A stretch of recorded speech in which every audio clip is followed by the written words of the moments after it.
praktiskais uzdevums, kuru uzreiz tu vari šeit un tagad pielietot. Daudzi varbūt nesaprot terminu, tur, kur ir tavs uzmanības fokus, tur plūst tava enerģija.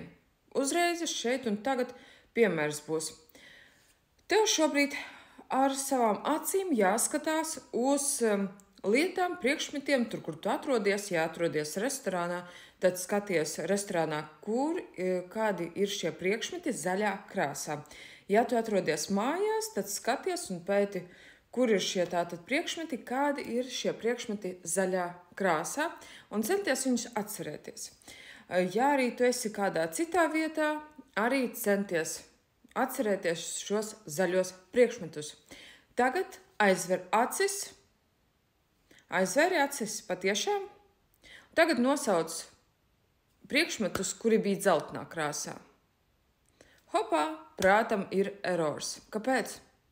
Tāpēc, ka tava uzmanība, tavas acis, tavs prāts fokusējās uz zaļiem priekšmetiem. Un tu tavā fokusa redzes laukā neienāca dzeltenās krāsas priekšmeti. Kāpēc? Tāpēc, ka tavs prāts centās atcerēties, iegaumēt zaļās krāsas objektus.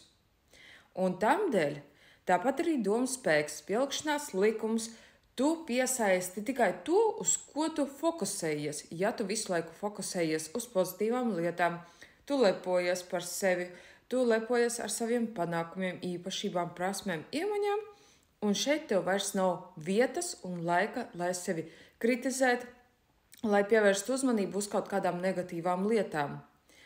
Lūk, šajā piemērā tu redzi, kā darbojas šis tātad frāze, tur, kur ir tava uzmanība, tur ir tava enerģija.